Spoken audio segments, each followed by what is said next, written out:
The following is a rough translation from the Italian, using Google Translate, of the general regulations of the Roman Curia. Title 1, General Provisions, Article 1, Section 1. This regulation applies to the curial institutions and offices that make up the Roman Curia. He's referencing their Predicate Evangelium, Article 12. Section 2. The expression curial institutions refers to the Secretariat of State, the dicasteries, the justice bodies. He's referencing Articles 189 to 204, Predicate Evangelium, and the economic bodies. There's referencing Predicate Evangelium 205 to 227. Section 3. The term dicasteries and interdicasterial, unless the context otherwise indicates, refer to all curial institutions. Section 4. References to dioceses, servitatis de iure servandis, are intended to apply to eparchies. Article 2, Section 1. The working hours of the institutions are at least 36 hours per week. Section 2. For particular reasons, the Secretariat of State may, after consulting the Secretariat for the Economy, allow an institution to apply variations to the ordinary working hours established for institutions. Title 2, Meeting of Cardinals and Heads of Curial Institutions. Chapter 1, Consistories, Article 3, Section 1. The cardinals assist the ministry of the Roman Pontiff, also with regard to the activity of the Roman Curia, and the ordinary and extraordinary consistories in which they are gathered by order of the Roman Pontiff. Section 2. These consistories are held according to what is prescribed by the proper law. Chapter 3. Meetings of the Heads of Curial Institutions, Article 4, Section 1. Pursuant to Article 34, Section 2 of the Apostolic Constitution Predicate Evangelium, the Secretary of State, in agreement with the Roman Pontiff, regularly convenes the heads of the curial institutions to discuss together the work plans of the individual institutions and their implementation, to coordinate common work, to give and receive information and examine questions of greater importance, to offer opinions and suggestions, as well as to make decisions to propose to the Roman Pontiff. Section 2. The procedure to be followed is regulated by its own rules. Title 3. Interdicasterial Meetings, Article 5. The Secretary of State, with the prior consent of the Roman Pontiff, convenes the heads of certain dicasteries to examine matters of common interest. Article 6. Superiors of two or more dicasteries may also discuss matters of common interest in their interdicasterial meetings in accordance with Article 28 of the Apostolic Constitution Predicate Evangelium. Chapter 1. Plenary or ordinary sessions of several dicasteries. Article 6, Section 1. A plenary or ordinary session of the members of two or more dicasteries may be promoted with the prior approval of the Roman Pontiff by the head of each dicastery interested in dealing with a matter with other dicasteries. Section 2. The convocation takes place by agreement between the heads of departments, and the meetings are chaired by them in turn, starting with the one who took the initiative. Section 3. The secretaries of the respective dicasteries also participate with the right to vote. Section 4. The undersecretaries of the interested departments also attend without the right to vote. The undersecretary of the department that initiated the meeting acts as actuary, taking care of drafting the minutes with the collaboration of the other undersecretaries. Article 8, Section 1. The date of the meeting is set in agreement with the Secretariat of State. Section 2. The rapporteur will be chosen well in advance, in agreement between the heads of the departments involved, and the documentation will be distributed by the department that took the initiative. Section 3.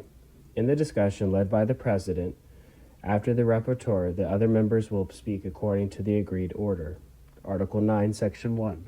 The proposals that emerge are submitted, as appropriate, to a vote, and the outcome is presented to the Roman Pontiff jointly by the heads of the dicasteries concerned. Section 2. At the end of the meetings, the undersecretaries shall ensure that all confidential files are withdrawn. Section 3. The resolutions and related decisions of the Roman Pontiff will be notified to the interested dicasteries. Chapter 2. Other interdepartmental meetings. Article 10, Section 1. In the case of interdepartmental meetings at the level of heads of institutions, the procedure set out in Articles 5 through 9 applies. Servatis servandis. Section 2. The undersecretary or an official of the department that convened them acts as actuary depending on the case. Article 11, Section 1. The same rule applies servati servandis also to interdepartmental meetings at the secretariat level. In this case, the proposals that emerge are submitted to the respective heads of dicasteries, who will decide what to do next, depending on the importance of the issues being discussed. Section 2. For an initial examination of questions and an exchange of information, similar meetings by order of the superiors, see Regulations of the Personnel of the Roman Curia, Article 3, may take place at the level of undersecretaries or officials. Article 12. The rules on interdepartmental meetings apply servati servandis also to other curial institutions and meetings between them. Article 13. It will be the responsibility of the substitute for general affairs or the Secretariat of State to bring together the secretaries of the curial institutions to study and propose measures aimed at ensuring even better understanding and coordination of the work of the Roman Curia. Chapter 3. Meetings of the Interdepartmental Commissions, Article 14. The meetings of the permanent interdicasteral commissions established to deal with matters that require mutual and frequent consultation. There's referencing Predicate Evangelium, Article 28, Section 5, and then Article 120, I believe, as well, are convened and directed by the President, appointed by the Roman Pontiff. Article 15. By agreement between the curial institutions involved and with the approval of the Roman Pontiff, interdicasteral commissions may be established to deal with individual questions regarding specific mixed subjects. There's referencing Predicate Evangelium, Article 28, Section 5. Article 16. The rules established for interdepartmental meetings apply to these commissions unless otherwise provided in their constituent act. Title 5. Plenary and Ordinary Session of the Dicasteries. Article 17, Section 1. All members, and the translation is actually dicasters, but I believe it is supposed to be dicasteries. Article 17, Section 1. All members are convened to the plenary session of the individual dicasteries.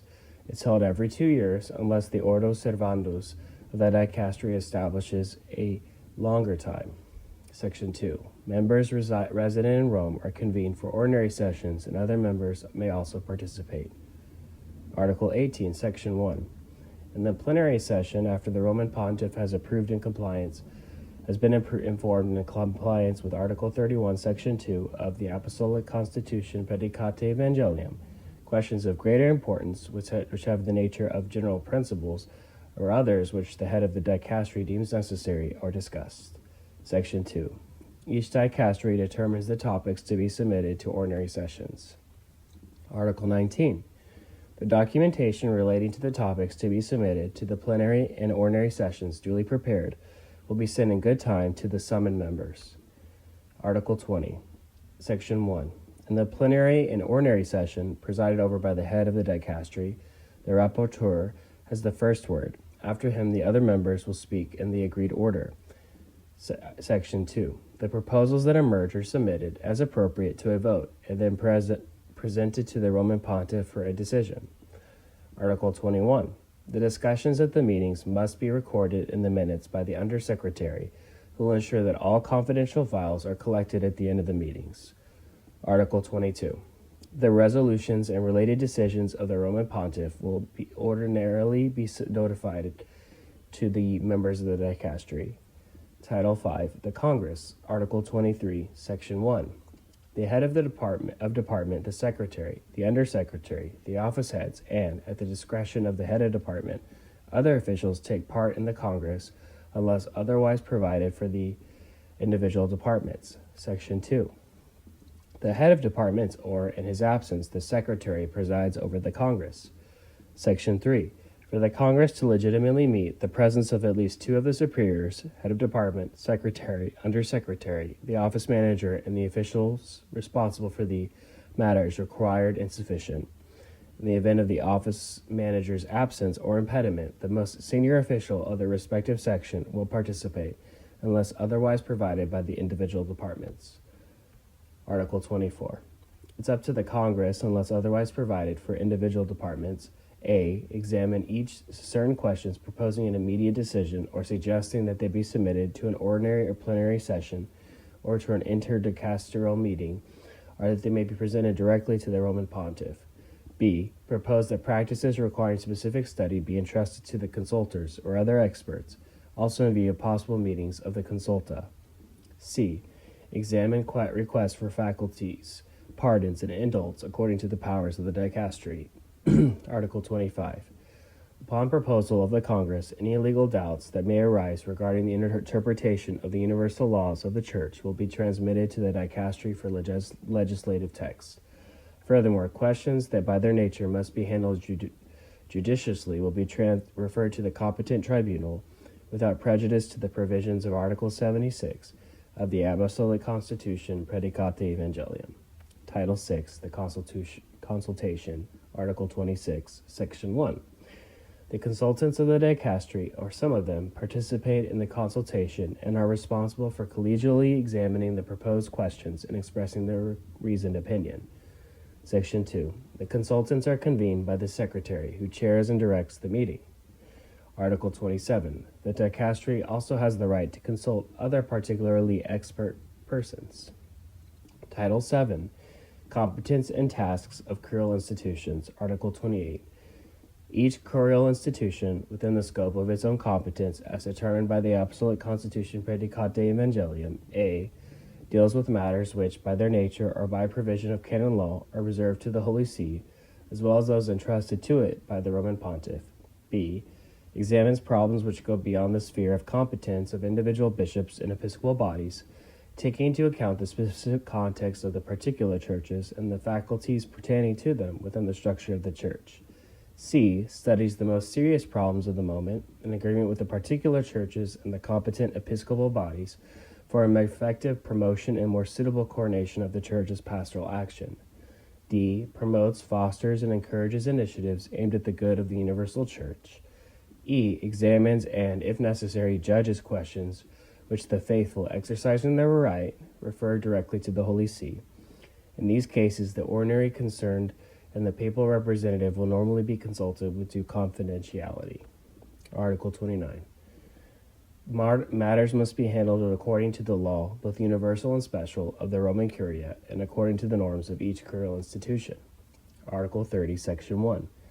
The curial institutions, within the scope of their own competence, can issue general executive decrees and instructions in accordance with Canons 31 and 34 of the Code of Canon Law, observing the provisions of Article 179 of the Apostolic Constitution Predicate Evangelium. Section 2.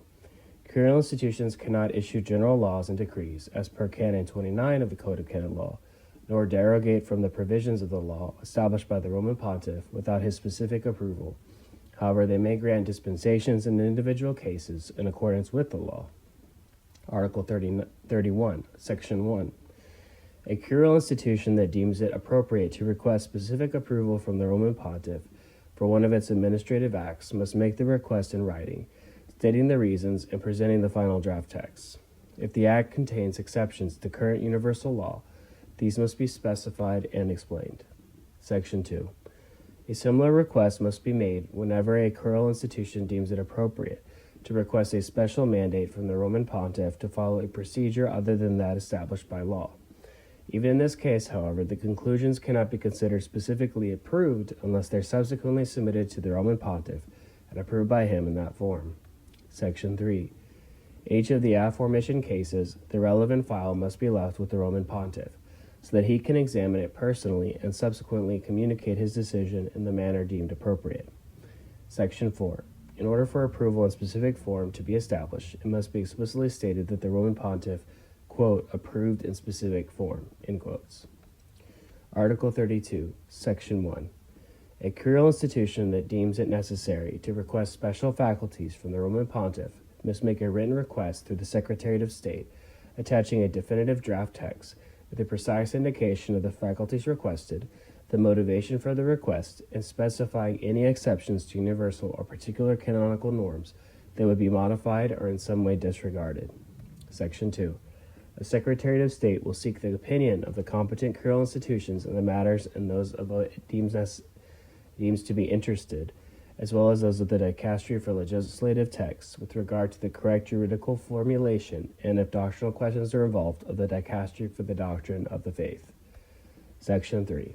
The file relating to special faculties, which must be left with the Roman Pontiff in accordance with the provisions of Article 31, Section 3 of these regulations, will consist of the request from Curial institution referred to in Section 1, the opinions received from the dicasteries referred to in Section 2, any reformulation of the project by the requesting dicastery, together with the audience sheet prepared by the Secretary of State.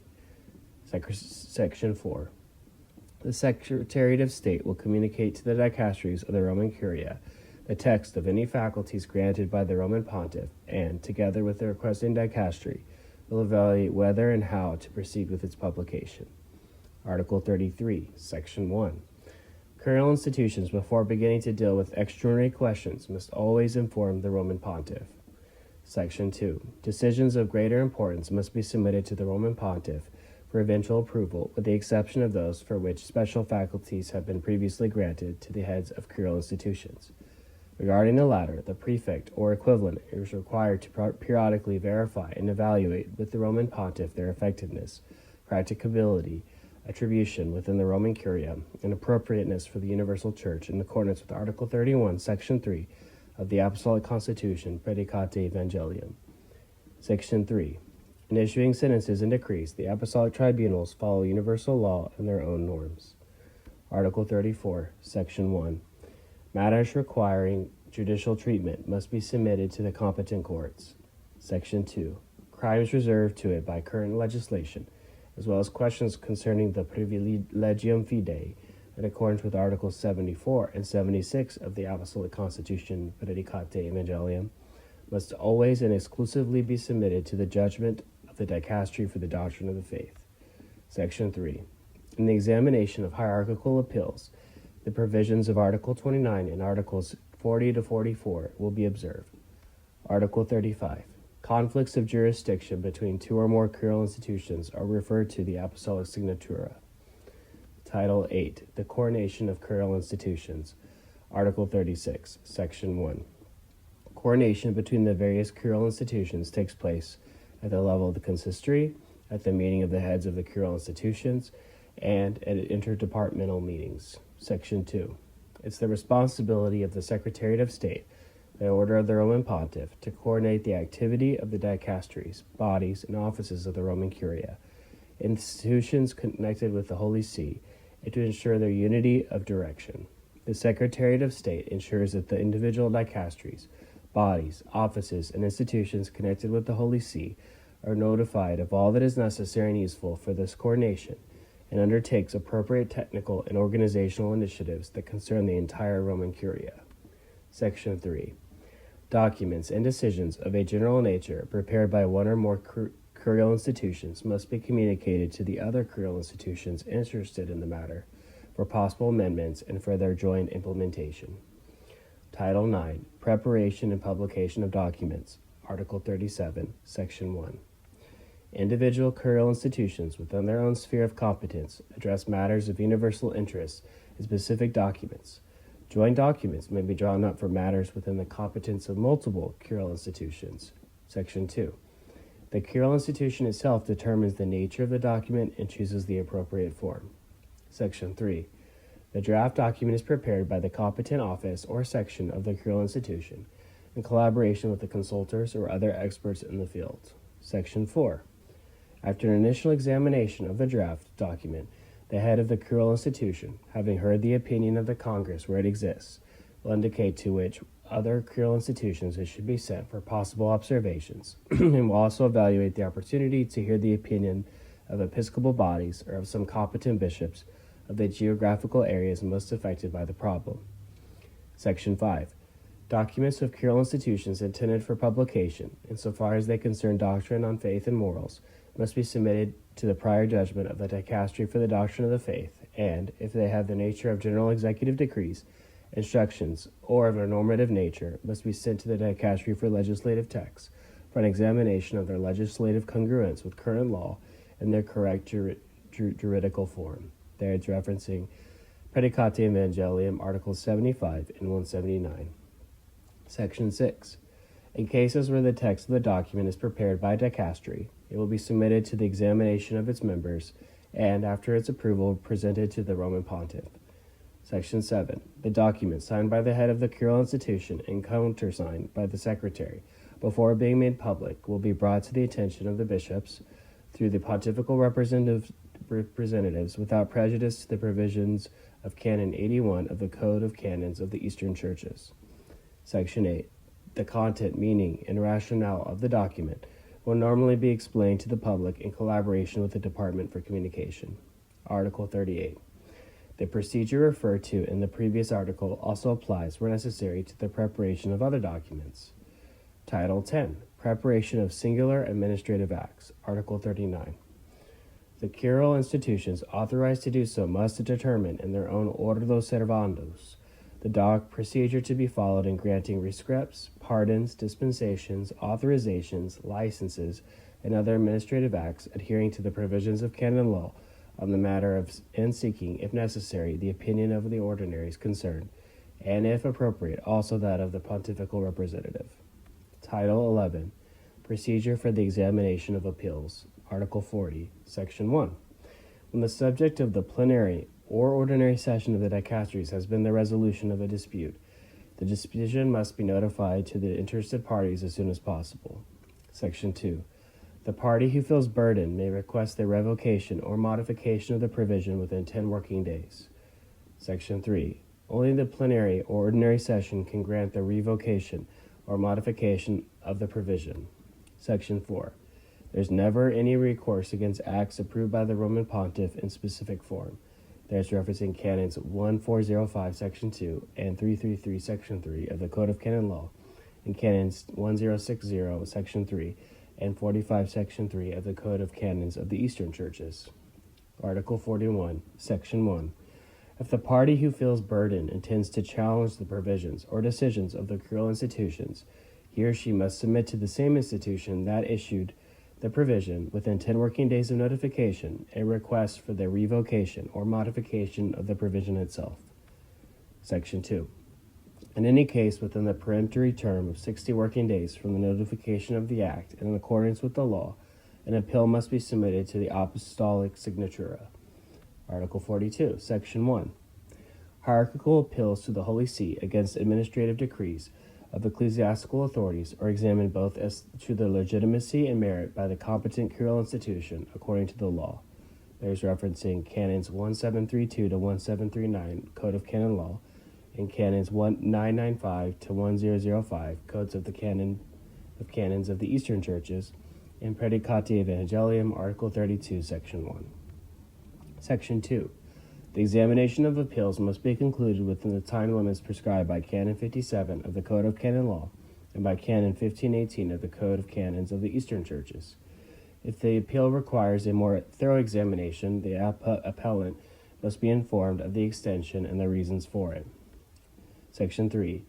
The curial institution must justify its decisions regarding the appeals examined in accordance with Canon 51 of the Code of Canon Law and Canon 1519, Section 2 of the Code of Canons of the Eastern Churches. Section 4. Appeals against individual administrative acts issued by curial institutions or approved by them are permitted, within the established time limit, to the Apostolic Signatura, which examines them for violations of the law and deliberations or proceedings, and at the request of the appellant for the compensation for any damages caused by the illegitimate act. Section 5. Appeals on labor matters by employees and former employees of the Holy See against acts carried out by the competent curial institution are handled by the Labor Office of the Apostolic See, except as provided in Article 90 of the Personnel Regulations of the Roman Curia. Article 43, Section 1. Before accepting an appeal, curial institutions must ensure their own jurisdiction and compliance with the rules governing the submission of appeals. Otherwise, they declare their incompetence or the appeal admissibility. Section 2. In case of doubt, the body competent to resolve it is the Supreme Tribunal of the Apostolic Signatura. Article 44. Section 1. The appellant has the right to avail himself of the assistance of a lawyer chosen in accordance with Article 238 of the Apostolic Constitution Predicati Evangelium, or of the services of a prosecutor. Section 2. When necessary, the head of the curial institution will assign the court-appointed lawyer to the parties. Title 12. Relations with particular churches with ad limina visits. Article 45. The curial institutions will diligently and promptly examine the questions presented to them by the particular churches It will keep them informed of the progress and outcome of the related procedures, hearing their opinion on matters that concern them. Article 46. The ad limina visits with diocesan and bishops must carry out according to the law will be appropriately planned by the prefecture of the papal household in agreement with the dicastery for bishops and, respectively, with the dicasteries for the Oriental churches and for evangelization, taking into account as far as possible the needs of the other curial institutions. Article 47. The ad limina visits are divided into three main phases: the pilgrimage to the tombs of the princes of the apostles, the meeting with the Roman pontiff, and discussions with the heads of the various curial institutions. These three main moments will be carefully prepared by the competent dicastery. Article 48. The report on the state of the diocese must be received by the competent dicastery 6 months before the date set for the visitation. This dicastery will in turn promptly send copies of the report to the other curial institutions competent for the subject matter. After examining the report in its respective areas, these institutions will formulate observations as quickly as possible to be forwarded to the study group established for this purpose by the competent dicastery, taking into account the diversity of languages and regions and the collaboration of the other curial institutions involved, Article 49. In relation with the particular churches, we will avail ourselves, as established in Article 37 of the Apostolic Constitution Predicati Evangelium, of the collaboration of the pontifical representatives. They will also contact the curial institutions during their visits to Rome. Title 13, Languages in Use, Article 50, Section 1. The curial institutions will normally draft their acts in Latin or in another language. Section 2. An office for the Latin language is established within the Secretariat of State at the service of the Roman Curia. Section 3. Care will be taken to ensure that the main documents intended for publication are translated into the most widely used languages today. Title 14. The Archives and the Protocol, Article 51, Section 1. Among the structures of the curial institutions and offices, the archives occupy a prominent place, in which records and documents must be carefully preserved. Given their importance, the archives and the protocol must be maintained in an orderly fashion and with adequate security measures. Section 2. Incoming and outgoing practices must be recorded in the protocol as provided in the Ordo Servandus proper. Section 3.